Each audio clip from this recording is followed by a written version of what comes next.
قربانی کے حوالے سے یہ ایونٹ اور یہ موقع جو ہے حضرت سیدنا ابراہیم علیہ السلام کی قربانی کی یاد ہے، اس حوالے سے حضور شیخ الاسلام نے قربانی کا ایک مختصر سا تصور بیان فرمایا ہے، جس کو وسیع تلاوت کر دوں گا۔ آپ نے بیان فرمایا قرآن مجید کی 2 آیات کے حوالے سے۔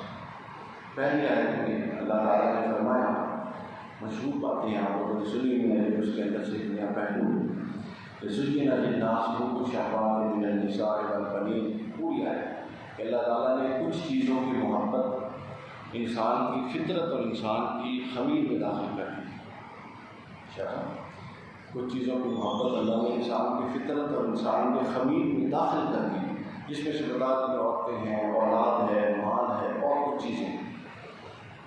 یہ سب بیان کر کے پھر اس کے بعد قرآن مجید نے ہی ایک اور بائنڈنگ لگا دی۔ پہلا یہ بیان ہے، بیانیہ چیز ہے، بتا دیا کہ تمہاری فطرت میں یہ چیزیں پائی جاتی ہیں، انسان کی فطرت کو بعد محبتوں سے مزین کر دیا۔ اور پھر فرمایا کل، یہ سورۃ توبہ کل ان کان آباؤکم وابناؤکم، پھر واخواتکم وازواجکم وعشیرتکم، پھر آگے پوری لسٹ بیان ہے کیا لوگوں اگر پھر یہ محبتیں، وہ اوپر 3 محبتیں بیان کی تھیں، یہاں ان 3 کو ایلیبوریٹ کر کے 6 کر دیا، 7 کر دیا، بس بات کوئی نہیں۔ اور فرمایا کہ اگر یہ والی محبت ہے جس میں ماں باپ کی محبت، اولاد کی محبت، اولاد کی بہن بھائیوں کی محبت، مال و اسباب کی محبت، یہ تمام محبتیں تمہیں اللہ تعالیٰ کی یاد سے حاصل کر دیں تو پھر سمجھ لو کہ تم تباہی کے راستے میں۔ تو شیخ الاسلام فرماتے ہیں کہ پہلے خود اللہ نے بیان کیا کہ تمہاری فطرت میں کچھ محبتیں رکھی، پھر خود اللہ تعالیٰ نے بیان فرمایا کہ یہ وہ محبتیں ہیں کہ اگر یہ تمہیں اللہ کی راہ سے اور اللہ کی یاد سے حاصل کرتی تو یہ تمہیں تباہ کرتی ہیں۔ تو پھر اگر یہ تباہ کن تھی تو فطرت میں کیوں رکھی، اور اگر فطرت میں رکھی تو پھر یہ کیوں فرمایا کہ یہ تباہ نہ کرتی۔ تو پھر انصاف کی نتیجہ نکال کے فرماتے ہیں کہ وجہ یہ ہے کہ اللہ یہ چاہتا ہے کہ تمام محبتوں کو ایک حد میں رکھا جائے، حد اعتدال میں رکھا جائے، اولاد کی محبت ہو، ماں باپ کی محبت ہو، بیوی کی محبت ہو، بہن بھائیوں کی محبت ہو، حد اعتدال میں رکھا جائے۔ جب آپ اس کو حد اعتدال میں رکھیں گے تو پھر یہ وہ خرابیاں نہیں کر سکیں گے، اور کسی بھی محبت کو ایک ایکسٹریم لمٹ سے بچا کے پیچھے لانا اور حد اعتدال میں رکھنا، یہ بنیادی طور پہ ایک قربانی ہے جو ہر انسان سے ہم وقت مطالبہ کیا گیا ہے۔ یہ اصل میں قربانی کا تصور ہے۔ اولاد سامنے آتی ہے تو بندہ چاہتا ہے اس کے لیے نہ جانے کیا کچھ کریں، لیکن مائنڈنگ یہ آتی ہے کہ کوئی ایسا کام نہیں کرنا جو لمٹس سے باہر ہے، شرعی اور حدود سے باہر ایسا بھی کام نہیں کرنا۔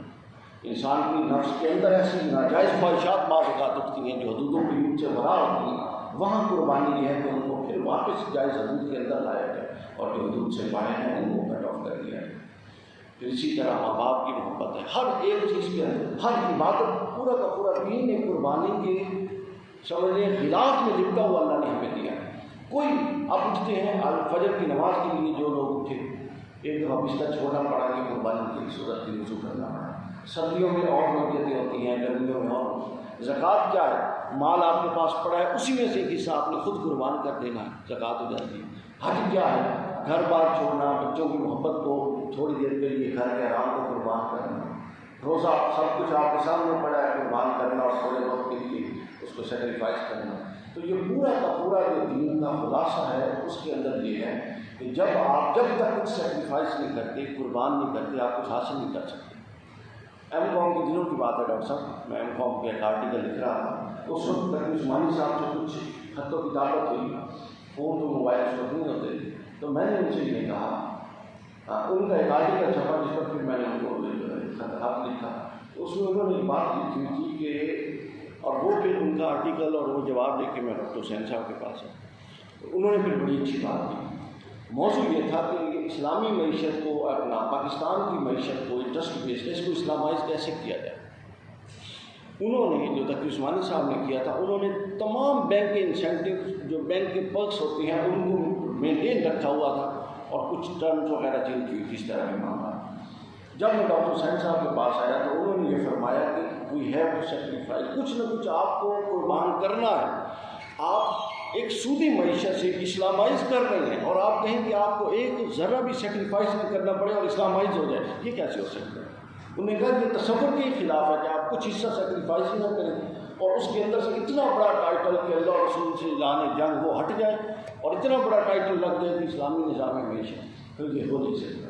یہ حضرت سیدنا ابراہیم علیہ السلام کی حیات مبارکہ، یعنی یہ تو اللہ تعالیٰ نے ان دو آیات کے ذریعے ہمیں ہر معاملے میں قربانی کے تصور پیش کیا اور سمجھایا۔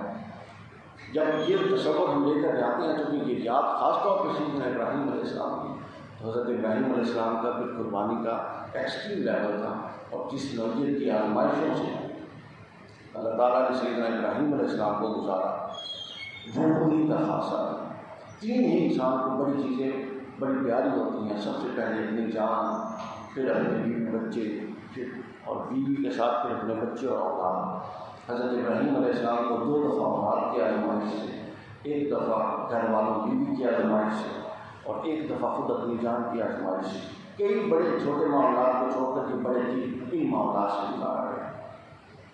تو جب اللہ تعالیٰ نے ان کو خلیل بنا دیا قرآن مجید میں، خلیل دوست کو کہتے ہیں، اور دوست اللہ بناتا ہے۔ حضرت ابراہیم علیہ السلام کے اس پروسیس سے جب آپ پورا دیکھیں تو کسی اور کے لیے اللہ نے خلیل کا لفظ نہیں بولا، حضرت ابراہیم کے لیے بولا، چونکہ ان کا اللہ کے لیے سیکریفائس اور قربان کرنے کا وہ لیول تھا کہ انہوں نے کچھ نہیں دیکھا اللہ کے راہ قربان کر۔ حضرت سیدنا ابراہیم علیہ السلام سب سے پہلے اپنی جان، جب وہ کہتے تھے کہ بتوں کو نہ پوجو، یہ تو میری جان پتھر ہے، تو ان کو منجنیق میں رکھ کے آگ میں پھینکا گیا، یہ جان کی قربانی۔